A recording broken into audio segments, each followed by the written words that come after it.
alors que la corruption abonde dans ce milieu de malfrats, alors que la justice n'est rendue nulle part, jamais, alors que tout le monde perd espoir car personne ne voit d'issue à cette corruption incessante et à cette méchanceté qui augmente,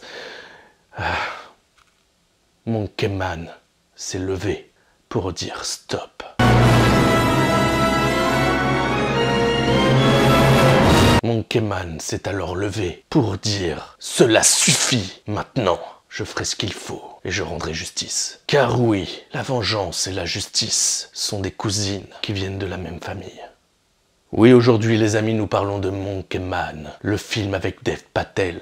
Et alors là, il y a tant de choses à dire, ce film est d'une rare violence, oui, il faut l'admettre, c'est violent. Il y a du sang, il y a de l'injustice, il y a de la justice, il y a de la vengeance. Mais comme je l'ai dit dans ce prélude, est-ce que la vengeance n'est pas une forme de justice? N'est-ce pas le message que nous pouvons ressentir à travers tous ces films que nous regardons, qui portent la vengeance comme quelque chose de juste? Pourquoi ressentons-nous autant de bonheur lorsque la justice est rendue? Et pourtant, cette justice n'est-elle pas rendue que pour un motif qui n'est pas reconnu par la magistrature, qui n'est pas reconnu par nos gouvernements? La justice ne peut être rendue par les êtres eux-mêmes qui ont subi l'injustice. Mais pourtant, n'est-ce pas la pure vérité que lorsque la justice est rendue, qu'elle vienne de la vengeance ou qu'elle vienne d'une autre instance, pour autant, ne devrions-nous pas la reconnaître comme telle? Oui, je philosophe complètement et je pars dans un délire total, mais peu importe, c'est exactement ce que m'a inspiré le film Monkey Man. Pourquoi? Parce que Dev Patel, donc notre personnage principal,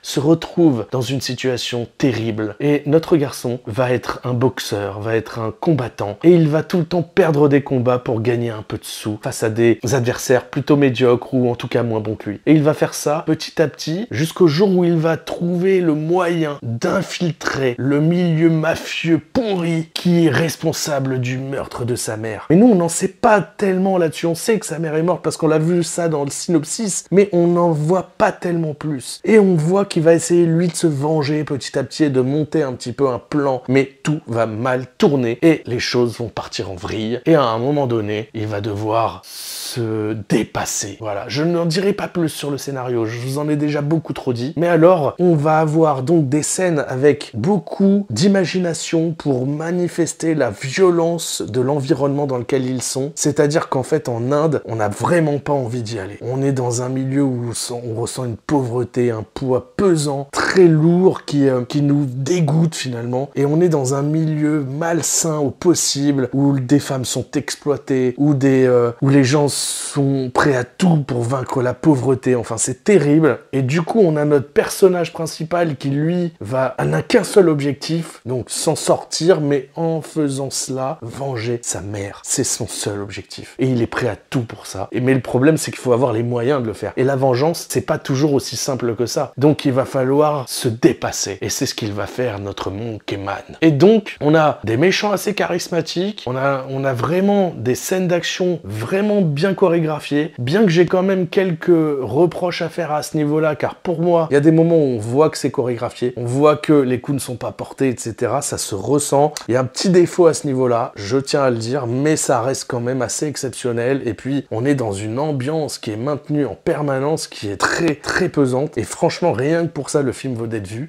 Moi qui aime les films de vengeance, eh bien, ça m'a plu vraiment. Je trouve que la caméra bouge un peu trop, c'est un peu brouillon et c'est fait exprès. C'est pas quelque chose, c'est pas une façon de filmer que je kiffe, parce que des fois, c'est un peu trop proche de l'action. La caméra, elle bouge trop. Ça me dérange un petit peu. Des fois, j'aime bien quand on est un peu plus en retrait, mais ça nous intègre dans la scène. En fait, on a vraiment l'impression d'y être. On est baigné dedans. Du coup, ça a ses avantages et ses inconvénients. C'est pour ça que c'est un choix, en fait, du réalisateur et je respecte ça. Je trouve que c'est vraiment pas mal à voir. Et puis, il y a des effets visuels assez cool, assez intéressants. Des plongées de caméra. Franchement, c'est plutôt bien réalisé, en fait, si on comprend la façon dont le réalisateur tourne son film et ce qu'il veut ressortir comme énergie, en fait. Et je tenais à parler de ça. Mais donc, ensuite, on a notre Dev Patel qui va va se battre et qui va vraiment essayer d'affronter des situations terribles. Je voudrais pas aller plus loin que ça non plus sur certains des personnages. Il y a des choses qui montrent les différences de classe, etc. Il y a vraiment pas mal de choses à dire sur ce film. Je veux pas en dire plus. Monkey Man, c'est vraiment un film d'action qui mérite d'être vu. C'est un film, pour moi, qui va ressortir certaines choses de la bonne façon. Enfin voilà, j'en dis pas plus. Je vous laisse découvrir le film si vous ne l'avez pas vu. J'espère que vous allez aimer. Si vous avez aimé cette vidéo, n'hésitez pas à vous abonner et à liker. Et je vous souhaite une bonne soirée. Au revoir!